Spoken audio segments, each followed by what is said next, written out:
Seluruh nikmat yang dititipkan oleh Allah itu seyogyanya adalah bekal ibadah yang akan dibawa pulang dan dipertanggungjawabkan di hadapan Allah Subhanahu wa Ta'ala. Bukan untuk dipamerkan, bukan untuk diperlombakan, bukan hanya untuk ditampilkan saja. Karena itu pernah terjadi di zaman jahiliyah dan diluruskan. Karena itu sangat tidak diharapkan, apalagi jika ada seorang muslim yang hanya menampilkan harta kekayaannya, lantas ingin dibandingkan dengan orang lain.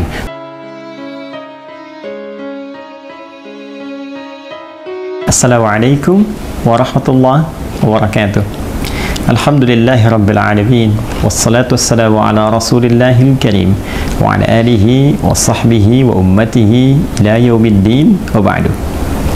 Saudara-saudariku, pernah tahukah Anda bahwa di kalangan suku Quraisy ada dua distrik utama yang selalu saja bersaing dalam kemewahan? Mereka adalah Bani Abdul Manaf dan Bani Sahm. Pernah tahukah Anda jika Bani Abdul Manaf seringkali pamer tentang kehebatan distriknya, tentang kemuliaan distriknya, tentang kekayaan yang mereka miliki, lantas kemudian Bani Sahm pun tidak ingin kalah dengan semua apa yang dipamerkan itu? Pernah tahukah Anda ketika kemewahan dunia yang mereka tampilkan serasa tidak cukup untuk dipersaingkan, lantas Bani Abdul Manaf kemudian datang ke kuburan dan menghitung seluruh anggota dari distrik mereka yang telah wafat dan mengatakan, tuh, di alam kubur pun mayat kami masih lebih banyak dibandingkan suku lain. Lantas Bani Sahm pun kemudian datang ke kubur mereka, menghitung kemudian anggota dari distrik mereka yang telah wafat dan mengatakan, tuh, pernahkah kalian lihat bahwa anggota kami, masyarakat distrik kami yang telah dikubur pun lebih banyak dibandingkan Bani Abdul Manaf yang telah wafat di antara kalangan masyarakat mereka? Dan pernah tahukah Anda bahwa menurut Imam Muqatil dan Imam Al-Kalbi, kejadian ini menghadirkan respon cepat Allah Subhanahu wa Ta'ala dengan menurunkan firman-Nya, satu surah diberi nama dengan nama persaingan kemewahan dan memperbanyak harta benda di antara dua distrik ini, surah At-Takatsur. Allah berfirman, Alhaakumut takatsur, perbuatan kalian yang sering pamer tentang kemewahan itu, tentang memperbanyak harta itu, melalaikan kalian dari esensi kehidupan dunia untuk mencari bekal pulang sebelum kalian menghadap Allah Subhanahu wa Ta'ala. Hatta zurtumul maqabir. Ini kejadian yang membuat kalian lalai, tak sadar, sampai-sampai kalian wafat dan mengunjungi kuburan kalian sendiri.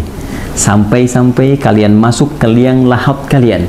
Kalian menghitung berapa banyak warga kalian di alam kubur, lantas kalian pamerkan, dan kalian tak sadar bahwa kalian pun akan masuk ke kubur yang kalian hitung-hitung itu.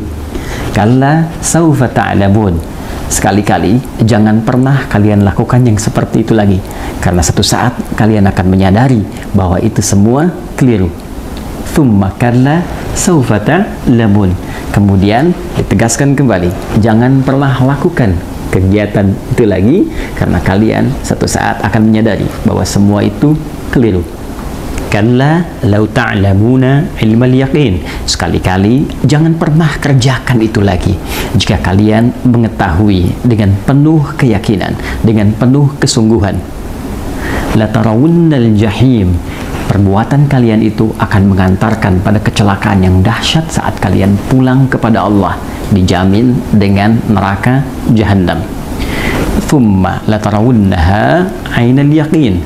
Maka saat engkau dihadapkan pada neraka itu, engkau akan melihat langsung dengan mata kepalamu dengan penuh kesungguhan.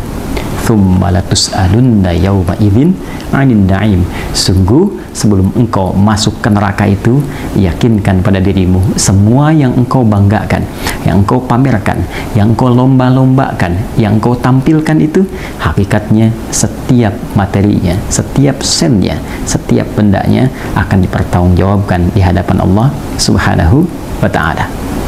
Saudara-saudariku, pernah tahukah Anda bahwa surah ini saat diturunkan bukan sekedar ingin meluruskan perbuatan orang-orang di zaman jahiliyah, lebih khususnya perlombaan kemewahan di antara Bani Abdumanaf dan Bani Saham itu, karena kaidah menyebutkan jika sifat ayatnya, informasinya umum disampaikan, maka ini menunjukkan kesan bahwa perbuatan itu boleh jadi akan berulang di masa depan dengan tokoh dan situasi yang berbeda, namun esensi yang serupa. Seakan-akan Allah ingin memberikan informasi pada setiap generasi dalam setiap masa yang berbeda bahwa seluruh nikmat yang dititipkan oleh Allah itu seyogyanya adalah bekal ibadah yang akan dibawa pulang dan dipertanggungjawabkan di hadapan Allah Subhanahu wa ta'ala. Bukan untuk dipamerkan, bukan untuk diperlombakan, bukan hanya untuk ditampilkan saja. Karena itu pernah terjadi di zaman jahiliyah dan diluruskan. Karena itu sangat tidak diharapkan, apalagi jika ada seorang muslim yang hanya menampilkan harta kekayaannya, lantas ingin dibandingkan dengan orang lain, dibalas oleh orang lain, ditampilkan, saling menghadirkan kemewahan, seakan-akan ingin menghadirkan kesan bahwa dalam hidup ini yang paling kaya, ini yang paling hebat, ini yang paling punya nilai. Maka Anda terlambat, karena perbuatan itu sudah dilakukan oleh Bani Abdumanaf dan Bani Saham di masa jahiliyah dan diluruskan oleh Allah Subhanahu wa ta'ala. Pernah tahukah Anda, saking sayangnya Allah kepada kita, turunlah At-Takatsur untuk mengingatkan bahwa semua harta benda itu bukan ukuran kemuliaan, kehebatan di hadapan Allah, namun titipan yang akan dipertanggungjawabkan. Semua itu akan hanyut, semua itu akan hilang, ditinggalkan, ditanggalkan saat Anda masuk ke dalam kubur.